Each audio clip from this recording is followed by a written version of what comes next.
No, it's a shame. We just heard about it just as we were walking in the doors of the Oval. Just heard about it. I guess people knew something was going to happen based on. Cease fire ऐसे नहीं साहब, ये मंजिल नहीं है, ये मील का पत्थर है। और जो हमने किया है मोदी जी के नेतृत्व में, एक पंक्ति में कहना चाहूंगा, हमारी फौज जब आगे जा रही है दुश्मनों से के एक एक आतंकवादी ठिकानों को नेस्त नाबूद करने के लिए, भारत का कौन नेता था जो डोनाल्ड ट्रंप से बैठ के सीज फायर की डील कर रहा था? कौन नेता था वो? दोस्तों यार, तो हर कोई जानता है, अब पूरी दुनिया जानती है। जो लोग पाकिस्तान को नहीं भी जानते वो सिर्फ इसलिए जानते हैं कि वहां आतंकवादी पलते हैं।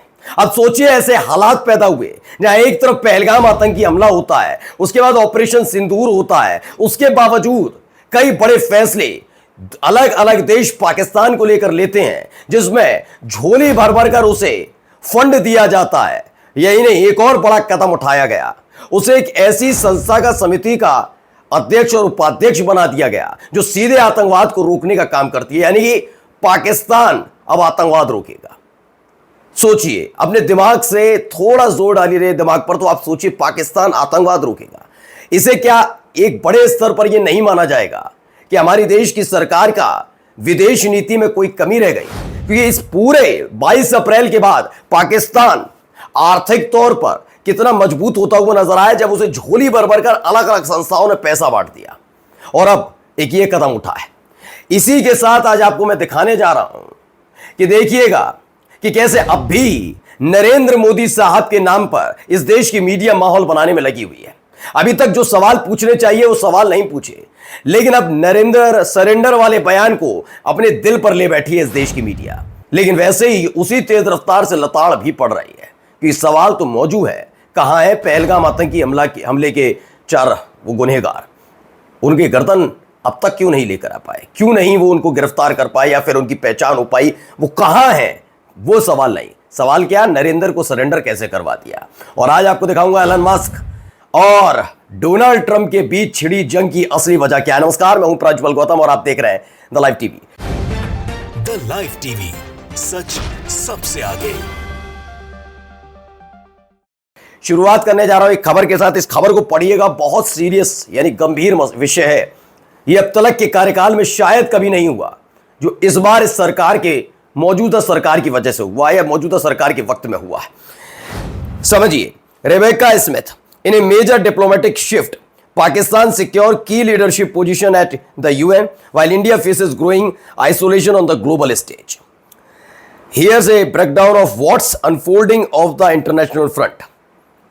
सोचिए, 22 अप्रैल को आतंकी हमला होता है और उसके बाद से ये आपने देखा ऑपरेशन सिंदूर हुआ। उस समय IMF, ABB, सब कितनी सारी संस्थाएं जो ये बिलियन डॉलर, इतने बिलियन डॉलर पाकिस्तान को दिए जा रहे हैं। मैं ये पूछना चाहता हूं, नरेंद्र मोदी साहब इतने देशों में घूमे अलग अलग जगह जाकर, क्या वो इतना भी समर्थन इकट्ठा नहीं कर पाए कि पाकिस्तान को एक्सपोज कर पाए? ये कौन लोग हैं जो अब भर भर कर, झोली भर भर कर पैसा दे रहे हो, किसके इशारे पर दे रहे हैं? क्या उनको रोकने में, उन्हें साधने में नाकाम रहे? यह सवाल उठना लाजमी है, क्योंकि अगर यही कांग्रेस के कार्यकाल में होता तो छाती पीट रहे होते बीजेपी वाले। लेकिन इस दौर में तो सवाल पूछना ही राष्ट्रद्रोह कहला दिया जाता है। अब आप सोचिए, एक ऐसी संस्था का अध्यक्ष और एक ऐसी संस्था का उपाध्यक्ष, 2 अलग अलग संस्थाओं का अध्यक्ष और उपाध्यक्ष किसे बनाए गए? पाकिस्तान को आतंकवाद निरोधक में समिति का। आप अपने दिमाग पर थोड़ा जोर डालिए, कहीं से भी आपको लगता है पाकिस्तान रोक पाएगा? कहीं से भी, जिसके खुद पैदा होते हो आतंकी, जहां उसामा बिन लादेन छुपा रहा, याद है आपको? जहां दाऊद इब्राहिम रहता रहा, वहां वो देश कभी आतंकवाद के खिलाफ लड़ पाएगा या वो आतंकवाद के खिलाफ मोर्चा खोल पाएगा? नहीं।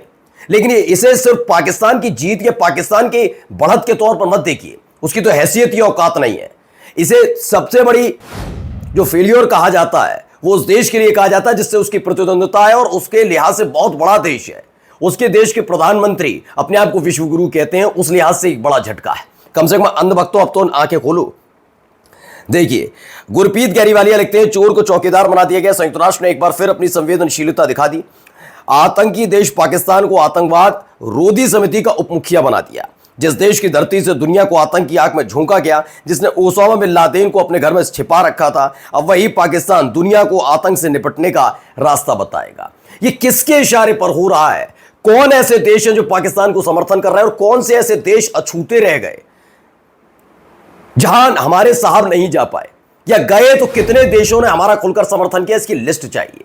क्योंकि पहले तो डोनाल्ड ट्रंप और उसके बाद अभी आपने देख लिया खुद पुतिन के सहयोगी ने कह दिया कि हां, जो भारत और पाकिस्तान के बीच संघर्ष रुका वो व्यक्तिगत तौर पर हस्तक्षेप जब ट्रंप ने किया तब, यानी वो भी मानने लगे हैं कि भारत की अपनी तरफ से सीज फायर नहीं था, क्योंकि नरेंद्र मोदी साहब देश के प्रधानमंत्री इस पूरे मसले पर कुछ बोल ही नहीं रहे। बस वो अपना बयान देकर निकल जाते हैं, अपने मन की बात कहकर निकल जाते हैं, और कोई सवाल पूछता है उनके लिए गोदी मीडिया छोड़ी रखी है। ये देखिए क्या कह रहा है ये आदमी, कुछ सुनिए, हमारे देश के ऑपरेशन के लिए क्या कहता, सुनिए जरा। Any questions for Steve?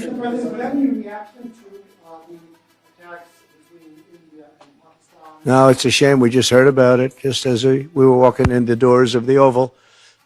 Just heard about it.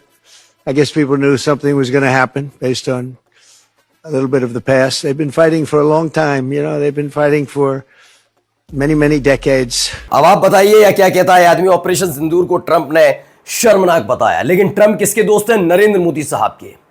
Trump किसके, कौन प्रचार करने गया ट्रंप के लिए? नरेंद्र मोदी साहब। लेकिन कोई सवाल ना पूछे इसलिए चुप्पी साध रखी है, कोई नहीं बोल रहा। सोचिए इस देश के पत्रकारों का ईमान कितना बिक चुका है कि इस पर सवाल ही नहीं हो रहा कि इस आदमी की हिम्मत कैसे हो रही है। अब तक तो केवल सीज फायर की बात करते थे, लेकिन अब क्या कह रहे हैं भाई साहब? शर्मनाक बताया जा रहा, ऑपरेशन सिंदूर शर्मनाक होगा। लेकिन फिर भी आप देखिएगा, सरकार एक पैर पर खड़ी रहे इस आदमी के सामने तो बड़ी बात नहीं है। मोदी जी ट्रंप इतनी पंचायत क्यों कर रहा है? इसको लाला के दिखा दो। मोदी जी आपने इसके लिए वोट मांगा, अमेरिका जाकर ये भारत का अपमान करा, करे जा रहा है, लेकिन इस पर बात नहीं होगी।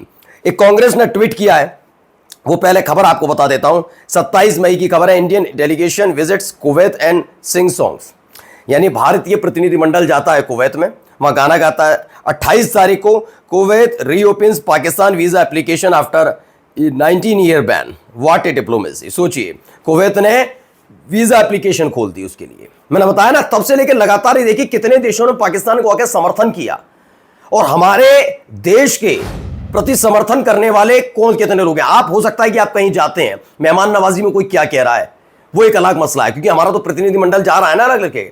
मेरा एक सवाल यह है कि बिना कहीं जाए किसी देश ने समर्थन किया, उसका तारीख के साथ बयान दिखा दीजिए, दिखाइए बयान। अब आगे जाकर मत कहिएगा कि ये तो अब जून में दे दिया, जुलाई में दे दिया, उस वक्त कितने देशों ने दिया दिखाइए। लेकिन ये देश की मीडिया पूछ ही नहीं रही। मैं बार बार तभी तो कहता हूं, इनको कोसेगी इनकी पीढ़ी आके आगे, जब आएगी ना तो पूछेगी तुम यही करते थे ना, इसी से तुमने 57 करोड़ के बंगले खरीदे हैं ना, तुम्हें शर्म नहीं आई ना। और जो कहते हैं ना देश नहीं बिकने दूंगा, देश ने अपना ईमान इन लोगों ने बेच रखा है। सोचिए इस देश की मीडिया ने अपना ईमान बेच रखा है। अब आइए जरा इनको भी सुनिए क्या कह रही है दीदी।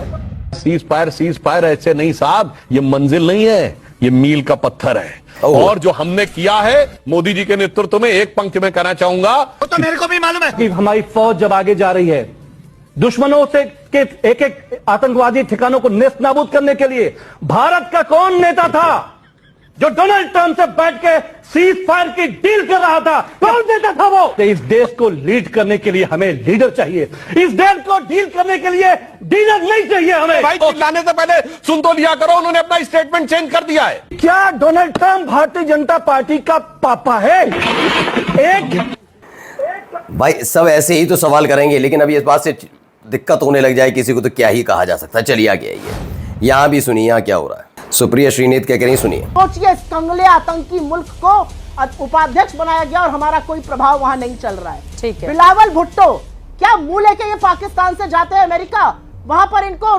स्वागत किया जा रहा है, और ये वहां पर खड़े होकर 45 मिनट तक भारत के खिलाफ यूएन में जहर उगल रहा है। कहां है हमारा प्रभाव? और अंतिम बात, 27 मई को हमारा डेलीगेशन कुवैत पहुंचता है। 28 मई को खबर आती है कि 19 साल का पाकिस्तान पर जो वीजा का बैन था वो उठा लिया गया। ये हमारी विफलता नहीं है, ये नरेंद्र मोदी का सरेंडर नहीं है। मैं जवाब ले लेती हूं। बिल्कुल, नरेंद्र मोदी के सरेंडर वाले बयान से ही नहीं दिक्कत है। इनको देश में क्या हो रहा है, कैसे हो रहा है, इससे कोई चिंता कोई परेशानी वाली बात नहीं है। अब देखिए ऋतु चौधरी ने लिखा है, वो पढ़िए। राहुल गांधी जी ने नरेंद्र मोदी को सरेंडर मोदी कह दिया तो भाजपाई रोने लगे, सेना का अपमान बताने लगे, और फिर उसके साथ ही पूर्व प्रधानमंत्री मनमोहन सिंह जी से लेकर प्रथम प्रधानमंत्री नेहरू जी तक को सरेंडर कहने लगे। तो क्या वे सेना, वो सेना का अपमान नहीं। इतना दोगलापन कहां से लाते हो? बिल्कुल सही बात है। ये बात मैंने 2 दिन पहले भी उठाई थी। जब आप किसी देश के प्रधानमंत्री के बारे में गंदगी उगल रहे होते हैं तो क्या वो अपमान में नहीं आता? सिर्फ नरेंद्र मोदी का अपमान नहीं, उनकी आलोचना करना, उनसे सवाल पूछना ही राष्ट्रद्रोह देशद्रोह कैसे होता है और सेना का और देश का मनोबल कैसे गिरने लग जाता है, ये सवाल है। देखिए आलोक शर्मा को भी सुनिए। अगर प्रधानमंत्री देश हैं तो बीजेपी के तमाम प्रवक्ताओं को आज तक और बीजेपी के तमाम नेताओं ने आज तक पंडित नेहरू से लेकर और मनमोहन सिंह जी तक के लिए जो जो वक्तव्य दिए हैं उसमें डॉक्टर मनमोहन सिंह का समय शामिल है। नरेंद्र मोदी जी ने क्या क्या बोला है प्रधानमंत्रियों के लिए, सबको माफी मांगनी चाहिए। मैं फिर कहूंगा कि सवाल उठाना जब वो विपक्ष में थे तब भी जायज था और आज अगर हम विपक्ष में हैं तब भी जायज है। प्रधानमंत्री देश नहीं है, भाजपा देश नहीं। बिल्कुल सही, लेकिन ये समझेंगे कहां? ना एंकर समझते ना वो। अब आइए डोनाल्ड ट्रंप और मस्क की जोड़ी। The easiest way to save money in our budget, billion and billions of dollars, is to terminate governmental subsidiaries and contract. I was always surprised that Biden didn't do it. सोचिए, Donald Trump ने tweet कर दिया कि अगर budget में पैसा बचाना है, बिलियंस बचाने हैं डॉलर, तो इसके लिए आपको एलन मस्क की तरफ वो जो दी जाती है सरकार की तरफ से सब्सिडी और कॉन्ट्रैक्ट्स, उसे बंद कर देना होगा। फौरन ये सारी चीजें ठीक हो जाएंगी। बड़ा बयान है, क्योंकि खबर लगातार यही आई थी कि जब डोनाल्ड ट्रंप ने चुनाव जीता था उसके पीछे एलन मस्क का पैसा लगा था, एलन मस्क ने प्रचार करवाया था, पूरा जो कैंपेन था वो एलन मस्क की तरफ से था। ऐसी स्थिति में आकर खड़े हो गए। अब Elon Musk falls, this bill was never shown to me even once and was passed in the dead of night so fast that almost no one in Congress could even read it. Trump Musk की जंग सीधे तौर पर सामने आ गई है। इसी तरह के बयान लगातार कभी डोनाल्ड ट्रंप की तरफ से दिए जा रहे हैं और उसका जवाब एलन मस्क दे रहे हैं। अब आइए, प्रशांत टंडन ने खबर लिखी, इसमें एलन मस्क ने जवाब दिया, in light of the president's statement about cancellation of my government contracts, SpaceX will begin decommissioning its Dragon spacecraft immediately.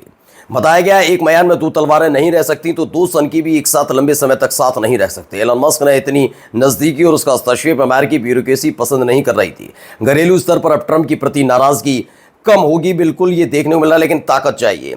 वहीं खबर ये निकल कर आई कि एलन मस्क सोच रहे एक नई पॉलिटिकल पार्टी बनाने के लिए, यानी अब ये व्यक्ति अमेरिका में राजनीति करेंगे। एलन मस्क सोचिए कहां से मसला कहां पहुंच जाता है अपने आप।